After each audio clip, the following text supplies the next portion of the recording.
दोस्तों नमस्कार, मैं विकास लोको पायलट। कैसे हैं आप लोग? उम्मीद है आपकी पढ़ाई अच्छी चल रही होगी, आप बेहतर कर रहे होंगे, दिनों दिन आप और बेहतर हो रहे होंगे। बूस्टर डोज का जो प्रोग्राम मैंने रखा है उसका आप बेहतरीन फ़ायदा ले रहे होंगे। एक समय ऐसा आएगा जब एग्ज़ाम टाइम में 2 दिन रह जाएंगे तो आपको रिवीजन करने के लिए बूस्टर डोज की आवश्यकता होगी और वो एग्ज़ाम ओरिएंटेड की ज़रूरत पड़ेगी आपको, और आप उसका रिवीजन कर पाओगे और ऑटोमेटिक क्वेश्चन आपके एग्ज़ाम हॉल में मिलेंगे। दोस्तों, आज मैं आपको एनटीपीसी डिटेल बताऊंगा। लगभग सभी यूट्यूबर्स डिटेल बता चुके हैं, लगभग सभी यूट्यूबर्स ने अपनी मन की भड़ास निकाल दी है। आप लोगों को खूब डिटेल दी है उन लोगों ने, लेकिन मैं आपको जो डिटेल दे रहा हूँ मैं थोड़ा लेट आता हूँ, लेकिन ईमानदारी के साथ आता हूँ, सच्चाई के साथ आता हूँ, और आप लोगों को भरोसा है इसीलिए आप मुझ पर विश्वास करते हो। मैं आज आपको एनटीपीसी डिटेल, आपको किन किन डॉक्यूमेंट्स की ज़रूरत पड़ेगी, क्योंकि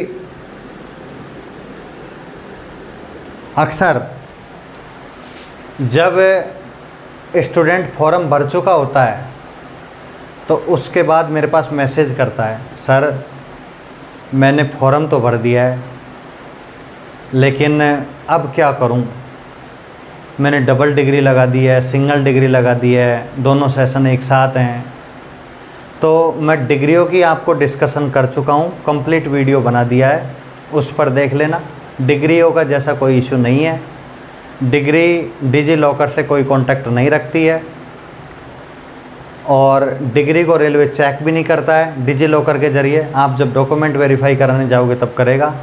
लेकिन आप जो मुझसे कमेंट में सवाल पूछते हो ना, सर अब क्या करें, फॉर्म भर दिया, सर पहले प्रायोरिटी में वो पोस्ट नहीं भरी, सर एसटी का सर्टिफिकेट नहीं लगाया, एसटी की जगह एससी हो गया, सर डीओबी गलत हो गई, सर आधार कार्ड में नेम गलत है। ये सारे क्वेश्चंस आपके जो मन में आते हैं ना, ये क्वेश्चन फॉर्म भरने से पहले आने चाहिए, फॉर्म भरने के बाद नहीं आने चाहिए। दोस्तों, मैं आज आपको डिटेल बताता हूँ। जब भी मैं फॉर्म भरता हूँ, आज तक मैंने जितने भी फॉर्म भरे हैं, कभी भी मैंने कंप्यूटर वाले के भरोसे में, कंप्यूटर वाले के विश्वास में कभी फॉर्म नहीं छोड़े। वो कहता है कि विकास जी आप मुझे डॉक्यूमेंट दे जाओ, मैं फॉर्म भर दूंगा, अभी साइट नहीं चल रही है, अभी वेबसाइट बिजी है। तो मैं उससे ये कहता हूँ कि मुझे आप टाइम बता दो, मैं उसी टाइम पर आ जाऊँगा। क्योंकि अगर एक मिस्टेक उन्होंने कर दी तो वो तो आपसे सॉरी बोल देंगे। सॉरी बोलने से सब कुछ ठीक नहीं होता, कुछ बातें ठीक हो जाती हैं लेकिन सब कुछ ठीक नहीं होता, आपकी ज़िंदगी भी ख़राब हो सकती है। दोस्तों एनटीपीसी डॉक्यूमेंट में अगर आपका एक डॉक्यूमेंट गड़बड़ हो गया, एसटी की जगह एससी लग गया, ओबीसी की जगह जनरल लगा दिया, तो आपकी ज़िंदगी ख़राब हो सकती है। इसलिए मैं उसके भरोसे नहीं रहता, मैं उससे टाइम पूछ लेता हूँ और उसी टाइम पर पहुँच जाता हूँ।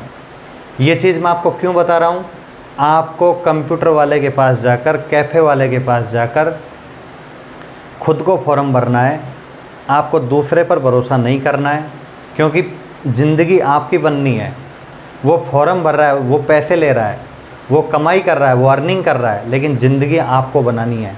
आप नौकरी के भरोसे फॉर्म भरने जा रहे हो और आपकी ज़िंदगी फॉर्म भरने से ख़राब हो रही है, क्योंकि जब आपकी डिटेल्स ही गलत है तो फिर आपकी जॉब कैसे लगेगी। इसलिए सबसे पहले आप कैफ़े वाले के पास खुद जाएं। दूसरी बात, जिनका आधार कार्ड में नेम गलत हो, फादर नेम गलत हो, डेट ऑफ बर्थ गलत हो और डिटेल्स गलत हो, वो अभी उसको करेक्शन करवा लें। 6 से 7 दिन में 6 से 7 दिन में आपके पास वो करेक्शन होकर आ जाती है। मतलब फॉर्म भरने से पहले अभी आपके पास समय है, अभी आपके पास पूरा समय है, अभी आप आधार कार्ड में करेक्शन करवा सकते हो। फॉर्म भरने के बाद आप आधार कार्ड में करेक्शन कराओगे तो आपके माइंड को हरासमेंट होता है, आप पढ़ भी नहीं पाते हो। आप पढ़ते क्या हो, आपको याद क्या होता है, आप 2 की पावर 2 4 लिखना होता है, लेकिन 2 की पावर 2 आप 16 लिख देते हो, 16 लिख देते हो। ये माइंड का गेम है, माइंड फिक्स नहीं रहता है। इसलिए आधार कार्ड की डिटेल करेक्ट भर लो। जो चीज़ें मैं बता रहा हूँ उनको ढंग से सुनना। एक, जब फॉर्म भरते हो तो अपने आधार कार्ड को, जो आरआरबी एएलपी में बोला है, आरआरबी एएलपी का आधार नोटिफिकेशन पूछा है, उसने ये कहा है कि फ्यूचर में आप जो भी फॉर्म भर रहे हो ना, वो आपके आधार कार्ड के डिटेल के अकॉर्डिंग भरे जाएंगे। इसलिए आधार कार्ड की डिटेल को अभी करेक्शन करवा लो, ताकि आपको फ्यूचर एग्ज़ाम्स में, हो सकता है आपने एएलपी का फॉर्म गलत भरा हो सकता है आपने टेक्नीशियन का फॉर्म गलत भरा हो, लेकिन आगे आप आने वाले फॉर्मों में, आने वाले एप्लीकेशन में दिक्कत नहीं हो जाए आपके साथ, आपकी ज़िंदगी के साथ खिलवाड़ नहीं हो जाए। इसलिए आधार कार्ड के साथ साथ आप कैफ़े पर खुद जाएं, आधार कार्ड की डिटेल को करेक्ट करवा लें। दूसरी बात, 10th की मार्कशीट के अकॉर्डिंग फॉर्म भरें। कुछ कैंडिडेट आज भी ऐसे हैं, बड़ी अच्छी तैयारी करते हैं, अच्छा प्रिपरेशन कर रहे हैं, नंबर भी उनके अच्छे आ रहे हैं और बूस्टर डोज भी ले रहे हैं और उनकी संभावना है वो नौकरी लगेंगे, जॉब लगेंगे वो, लेकिन उनको नहीं पता कि फॉर्म आधार कार्ड से भरना है या 10th की मार्कशीट से भरना है, मैट्रिक की मार्कशीट से भरना है। दोस्तों खुद रेलवे बोलता है, नोटिफिकेशन आप पढ़ते नहीं हो, नोटिफिकेशन में साफ लिखा रहता है कि आप मैट्रिक की जो डिटेल है, मतलब मैट्रिक में यदि विकास कुमार ऐसे लिखा हुआ है, विकास कुमार ऐसे लिखा हुआ है मैट्रिक की मार्कशीट में, और आधार कार्ड में यदि ये है, यदि आधार कार्ड में ये है, तो कुछ कैंडिडेट आज भी आधार कार्ड से अपना फॉर्म भरते हैं, क्योंकि आधार कार्ड डिटेल रेलवे ने पूछा है। तो आधार कार्ड डिटेल आपको वेरीफाई नहीं करता है कि आप जो फॉर्म भर रहे हो वो सही है, वेरीफाई करता है आपका 10th की मार्कशीट। मैट्रिक का मार्कशीट में जो आपका नेम है, मैट्रिक की मार्कशीट में जो चीज़ है, जहाँ स्पेस है वहीं पे स्पेस होना चाहिए। स्पेस नाम की गड़बड़ जो होती है ना, अभी आपको समझ में नहीं आती है। जब सिलेक्शन हो जाता है, डॉक्यूमेंट वेरीफाई कराने जाते हैं, तब जाके बड़ी प्रॉब्लम्स आती हैं दोस्तों। जो आरआरबी का मेंबर होता है, जो सीनियर होता है, वो काफ़ी स्ट्रिक्ट तरीके से देखता है, एक एक स्पेलिंग देखता है, एक एक स्पेलिंग में स्पेस देखता है, फादर नेम में स्पेस देखता है। इसलिए डिटेल्स आपकी 10th की मार्कशीट के हिसाब से होनी चाहिए। ठीक है दोस्तों, कैफ़े वाले के पास जाना है, आधार कार्ड को करेक्शन करवाना है, 10th की मार्कशीट के हिसाब से आपको एप्लीकेशन भरना है। और आगे देखिए,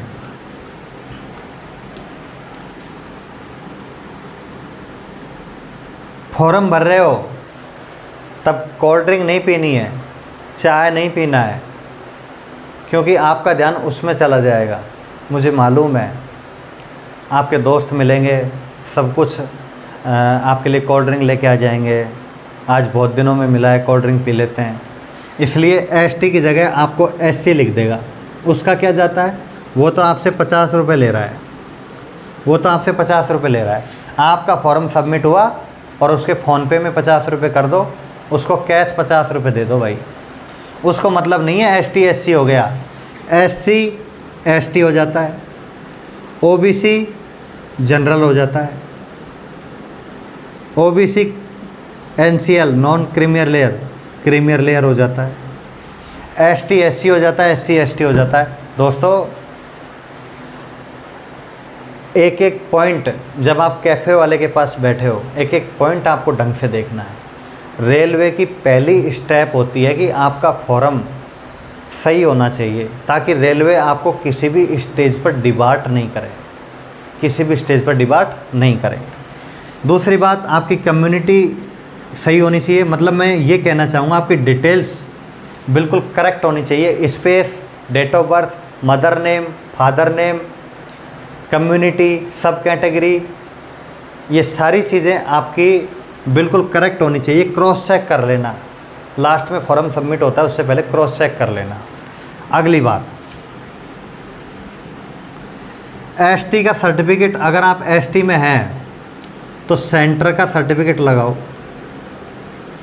सेंटर का लगाओ। कुछ लोग कहते हैं सर पुराना है, अरे पुराना बेशक हो, पुराना हो, रेलवे नहीं पूछते कितना पुराना है। मैंने भी पुराना दिया है, मेरा भी 2016 का बना हुआ है।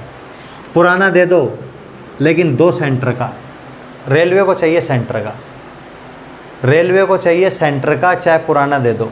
सर पुराना है, नया नहीं है, नया बनवाएं क्या? ऐसे ऐसे कमेंट आते हैं मेरे पास जिनका जवाब मैं क्या दूं, आप सोचो उनका जवाब मैं क्या दूं। इसलिए मुझे ये वीडियो बनाना पड़ा। सेंटर का कास्ट होना चाहिए चाहे पुराना हो। स्टेट का, कुछ लोग स्टेट का लगा देते हैं, फॉर्म भी एक्सेप्ट हो जाता है, लेकिन सर कहते हैं फॉर्म एक्सेप्ट हो गया, अब क्या करें? फॉर्म एक्सेप्ट हो गया, अब हमको क्या करना पड़ेगा? अरे स्टेट का लगाओ मत, अभी भी आपके पास समय है, सेंटर का लगाओ। हरासमेंट से बचो, माइंड डिस्टर्ब से बचो। एससी का है तो एससी का सेंटर का लगाओ। अगर ओबीसी का कोई कैंडिडेट है, नॉन क्रीमियर लेयर, मतलब नॉन क्रीमियर लेयर, एनसीएल में है, ओबीसी एनसीएल को रिजर्वेशन मिलता है। ओबीसी में दो कैटेगरी है, नॉन क्रीमियर लेयर और क्रीमियर लेयर। मतलब क्रीमियर लेयर जो पहले से फ़ायदा उठा रहे हैं, संपन्न हैं, उन लोगों को रिजर्वेशन नहीं मिलता है। लेकिन ओबीसी में जो नॉन क्रीमियर लेयर है, जिनकी इनकम कम है, ऐसे लोग जो रिजर्वेशन का फ़ायदा ले रहे हैं, उनका सर्टिफिकेट 6 मंथ से ज़्यादा पुराना नहीं होना चाहिए। अगर आप 6 मंथ से ज़्यादा पुराना यूज़ कर रहे हो तो पहली बात फॉर्म रिजेक्ट हो जाएगा। अगर फॉर्म रिजेक्ट नहीं होगा तो आने वाले टाइम में जब आप डीवी लेवल पर पहुंचोगे, डॉक्यूमेंट वेरीफाई करने पहुंचोगे, तो सबसे पहले यही कहेगा आपने ये क्यों नहीं बनवाया, ये क्यों नहीं करवाया। और आपको निकालने के लिए, आपको आउट करने के लिए उनके पास एक पॉइंट काफ़ी है। इसलिए रिस्क मत लो। जहाँ रिस्क लेने की बात आती है मैं बोलता हूँ, लेकिन ऐसे जगह पर रिस्क मत लो। आप अभी आपके पास मौका है, एनटीपीसी का आप फॉर्म भर रहे हो तो अभी आपके पास सुनहरा मौका है। इस मौके को अभी भी आप अगर एप्लीकेबल लगाओगे आपके स्टेट में जब लगाओगे तो स्टेट में लगाओगे तो अभी भी आप लगा दोगे तो 7-8 दिन में या 10 दिन में बनकर रेडी हो जाएगा। दोस्तों, आपने एएलपी में खूब नेग्लिजेंसी करी है, टेक्नीशियन में आपने गलत लगाया है, जेई में आपने गलत लगाया है, कम से कम एनटीपीसी में तो सही लगा दो। एनटीपीसी में तो आपका वेस्ट नहीं जाना चाहिए, क्योंकि आने वाले टाइम में रेलवे बड़ा स्ट्रिक्ट होता जा रहा है। हो सकता है कोई मेंबर आपके खिलाफ़ ऐसा एक्शन ले ले कि डॉक्यूमेंट सही नहीं है, डॉक्यूमेंट वापस लेके आओ।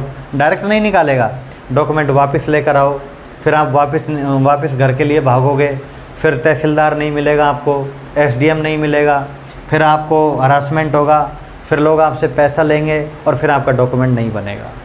इसलिए ओबीसी एनसीएल का सर्टिफिकेट 6 मंथ से पुराना नहीं होना चाहिए।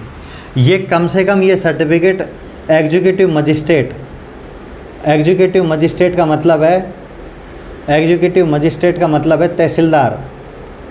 आपके स्टेट में, आप मुझे अलग अलग स्टेट से देखते हो, मुझे मालूम नहीं है आपके स्टेट में मिनिमम रेवेन्यू विभाग का रेवेन्यू जो ऑफिसर होता है, रेवेन्यू ऑफिसर होता है वो तहसीलदार से नीचे की रैंक का नहीं होना चाहिए। मतलब तहसीलदार के सिग्नेचर और स्टैंप होना चाहिए। और डिजिटल है तो डिजिटल में भी तहसीलदार पे उसका नाम होना चाहिए और तहसीलदार लिखा हुआ होना चाहिए। तहसीलदार से अपर रैंक का चलेगा, एडीएम, डीएम, तहसीलदार, एसडीएम, एसडीओ, सारे डॉक्यूमेंट चलेंगे। लेकिन रेवेन्यू ऑफिसर आपके पास तहसीलदार से कम रैंक का नहीं होना चाहिए। दोस्तों, ये तहसीलदार से बनवाना ये चीज़ भी मोस्ट है। और ओबीसी एनसीएल का 6 मंथ से पुराना नहीं होना चाहिए। अब आता है सर ईडब्ल्यूएस के लिए। ईडब्ल्यूएस में कौन भर सकता है? जनरल कैंडिडेट जो यूआर में आते हैं। यूआर मीन्स कंपटीशन एग्जाम में जनरल कैटेगरी। ईडब्ल्यूएस का फॉर्म वो भर सकते हैं, नोटिफिकेशन में साफ लिखा हुआ है, रेलवे के नोटिफिकेशन में, आपकी इनकम 8 लाख से ज़्यादा नहीं होनी चाहिए। 8 लाख से ज़्यादा नहीं होनी चाहिए। यदि जनरल कैंडिडेट कोई है और उसकी इनकम, परिवार की इनकम, कैंडिडेट की कोई इनकम नहीं होती है, कैंडिडेट की इनकम नहीं होती है, फैमिली की इनकम होती है। फैमिली की इनकम 8 लाख से ज़्यादा नहीं होनी चाहिए, उसके पास ज़्यादा ज़मीन या लैंड नहीं होना चाहिए, मतलब 8 लाख से उसकी इनकम कम होनी चाहिए। अगर उसकी इनकम 8 लाख से कम है तो वो EWS का सर्टिफिकेट बनवा सकता है। और EWS का सर्टिफिकेट भी कम से कम तहसीलदार रैंक, जो रेवेन्यू विभाग का ऑफिसर होता है, जो रेवेन्यू विभाग का ऑफिसर होता है उससे तहसीलदार से कम रैंक का नहीं होना चाहिए, और वो भी 6 मंथ पुराना नहीं होना चाहिए। OBC NCL के लिए और EWS के लिए सेम कैटेगरी है। EWS का और OBC NCL का 6 मंथ से पुराना आपके पास कास्ट सर्टिफिकेट सेंट्रल का नहीं होना चाहिए, EWS सर्टिफिकेट नहीं होना चाहिए। EWS का जनरल कैंडिडेट OBC के कैंडिडेट नहीं बनवा सकते, इसको जनरल कैंडिडेट बनवा सकते हैं जिनकी इनकम 8 लाख से कम है। EWS का सर्टिफिकेट तहसीलदार द्वारा बनेगा, मिनिमम तहसीलदार द्वारा, मिनिमम वो 6 मंथ पुराना नहीं होना चाहिए। इतनी बात समझ में आ गई। दूसरी बात, रेलवे ने साफ बोला है कि एक एप्लीकेशन से ज़्यादा, कुछ कैंडिडेट क्या हैं, ज़्यादा होशियार होते हैं, हवाबाजी करते हैं, कुछ यूट्यूबर्स उनको सिखाते हैं, कुछ उनके रिश्तेदार, सगे संबंधी, रिलेटिव, फ्रेंड, उनकी यूनिटी, कम्युनिटी ऐसी होती है कि उनको सिखाया जाता है कि आप एक से ज़्यादा एप्लीकेशन भर दो, जहाँ पर कम कैंडिडेट जाएंगे वहाँ पर चले जाना, वहाँ पर जहाँ पर आपके पास कम कैंडिडेट जाएंगे ना वहाँ पर आप एग्ज़ाम देने चले जाना। रेलवे के नोटिफिकेशन में लिखा है, यदि आप एक फॉर्म से ज़्यादा, आप एक फॉर्म से ज़्यादा अगर फॉर्म भरोगे तो आपका फॉर्म रिजेक्ट है।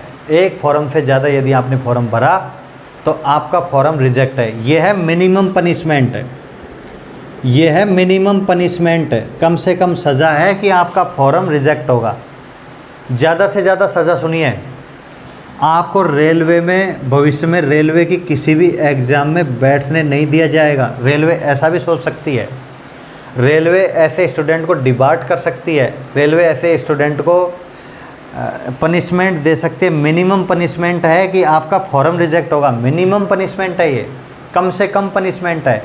और रेलवे ने ये भी कहा है कि यदि आप एक से ज़्यादा फॉर्म भरते हो तो आपको भविष्य में हो सकता है कि किसी भी एग्ज़ाम को नहीं देने दिया जाए। आपको भविष्य में किसी भी एग्ज़ाम को, चाहे आप JEE का दो, चाहे आप ग्रुप D का दो, चाहे आप अप्रेंटिस का दो, किसी का भी एग्ज़ाम आपको देने नहीं दिया जाएगा। रेलवे रिक्रूटमेंट बोर्ड का कोई भी एग्ज़ाम होगा उसमें आपको नहीं बैठने दिया जाएगा। इसलिए मेहरबानी करके आप एक ही एप्लीकेशन फिल करें, समझदारी से करें, कैफ़े पर बैठकर करें, आधार कार्ड डिटेल्स को करेक्शन करवा लें, अगर गलत है तो मैट्रिक के मार्कशीट के हिसाब से करें। 6 ST SC पुराना सर्टिफिकेट लगा सकते हैं। OBC NCL और EWS वाले 6 मंथ से पुराना मार्कशीट ना लगाएं। EWS कैटेगरी, अगर आप जनरल कैंडिडेट हैं, आपकी इनकम 8 लाख से कम है तो आप EWS का सर्टिफिकेट बनवा सकते हैं।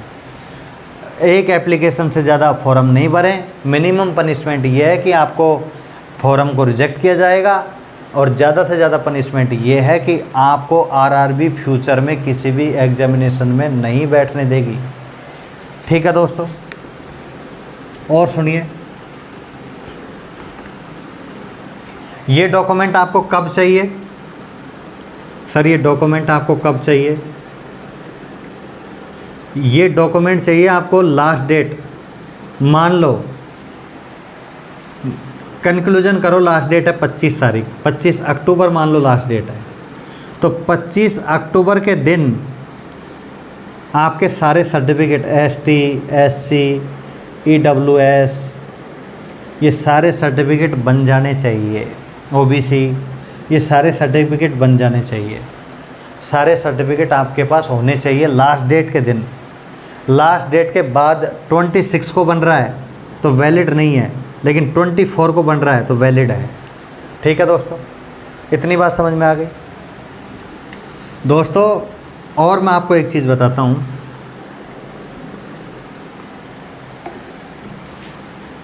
आपकी डिग्री क्योंकि एनटीपीसी में 12th पास से है और ग्रेजुएशन से है। अलग अलग टाइप की पोस्ट हैं। आज मैं पोस्ट की चर्चा करने नहीं आया हूँ, आज आपको डॉक्यूमेंट, क्योंकि आप मुझसे समय से बाद में पूछते हो, आज मैं आपको समय से पहले बता रहा हूँ, आपके लिए समय निकाल कर आया हूँ। ये 12th की, अगर 12th है, 12th बेस से भर रहे हो तो 12th की मार्कशीट आपके पास लास्ट डेट के दिन होनी चाहिए। अगर आप फॉर्म 12th पास से भर रहे हो तो आपकी मार्कशीट 12th की मार्कशीट आपकी लास्ट डेट के दिन होनी चाहिए। ग्रेजुएशन से भर रहे हो तो ग्रेजुएशन की मार्कशीट आपको लास्ट डेट के दिन होनी चाहिए। यदि ऐसा नहीं है तो रेलवे समझेगा कि ऐसे स्टूडेंट ने फ्रॉड किया है, ऐसे स्टूडेंट ने हमको गलत जानकारी दी है, तो आपका फॉर्म भी रिजेक्ट हो सकता है, और फ्यूचर में आपको किसी भी एग्ज़ाम में नहीं बैठने दिया जाएगा। ओके दोस्तों, इसलिए जिससे भी आप फॉर्म लगा रहे हो, 12th से लगा रहे हो या ग्रेजुएशन से लगा रहे हो, लास्ट डेट के दिन ही आपका डाटा कंप्लीट रहना चाहिए। लास्ट डेट से पहले हो तो कोई दिक्कत नहीं है, वो तो सोने पे सुहागा है। लेकिन यदि नहीं बन रहा है 12th, आपको लास्ट डेट के दिन अगर आपका डाटा बन रहा है, आपका मार्कशीट 12th का मार्कशीट यदि आपके लास्ट डेट के दिन है तो भी वैलिड है। ठीक है दोस्तों, उम्मीद है आपको ये सारी बातें समझ में आई होंगी। एक से ज़्यादा फॉर्म मत भरना, फॉर्म रिजेक्ट मत करवा लेना। अब मेरे पास आप लोग कमेंट करोगे तो इससे पहले मैंने आपको बता दिया है, आधार कार्ड को करेक्शन करवा लेना। सारी डिटेल्स मैंने आपको बता दी है, सारी डिटेल्स आपको मिल जाएगी। दोस्तों ये डॉक्यूमेंट आपके लिए ज़रूरी हैं। ये वही डॉक्यूमेंट हैं जो आपको ALP में पूछे गए थे, ये वही डॉक्यूमेंट हैं जो आपसे टेक्नीशियन में पूछे गए थे, ये वही डॉक्यूमेंट हैं जो आपसे JEE में पूछे गए हैं, ये वही डॉक्यूमेंट हैं जो आपसे NTPC में पूछे गए हैं, और ये वही डॉक्यूमेंट हैं जो आपसे RPF में पूछे गए थे, और ये वही डॉक्यूमेंट हैं जो आपसे ग्रुप D में पूछे जाएंगे। इसलिए एग्ज़ाम देने से पहले माइंड में टेंशन फ्री रहो कि मेरी डिटेल सही है, मैं फॉल्स कैंडिडेट नहीं हूँ। मुझे रेलवे फेल कर सकती है एग्ज़ाम में, लेकिन मैं वैसे फॉल्ट नहीं हूँ, इसलिए फॉल्ट नहीं रहना है। हर एक्टिविटी पे हर इन्फॉर्मेशन को राइट कहना है। मेल आईडी भी आपका बिल्कुल सही होना चाहिए। सर्वर वाले का, कैफ़े वाले का मेल आईडी मत देना।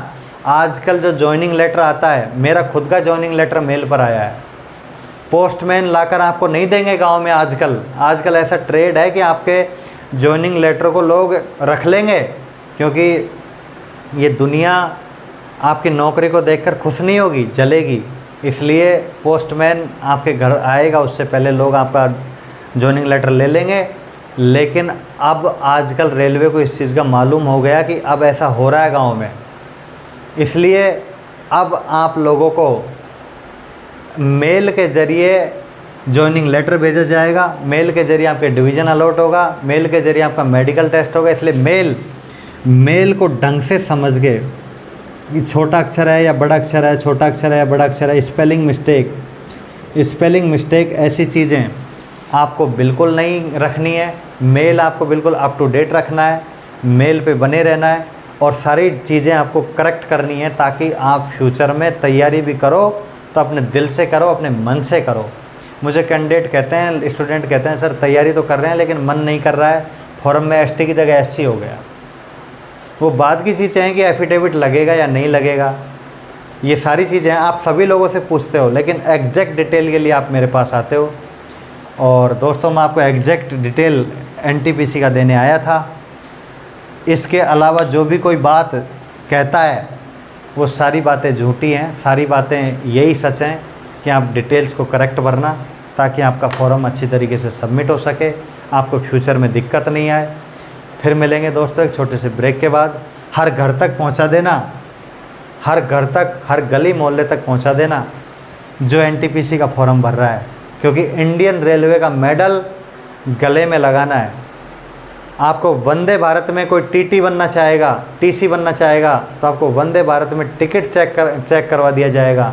यदि आप वंदे भारत में ALP बनना चाहोगे, ड्राइवर बनना चाहोगे, पायलट बनना चाहोगे, आपको पायलट बना दिया जाएगा। वंदे भारत के ट्रेन मैनेजर, गार्ड बनना चाहोगे तो आपको गार्ड बना दिया जाएगा।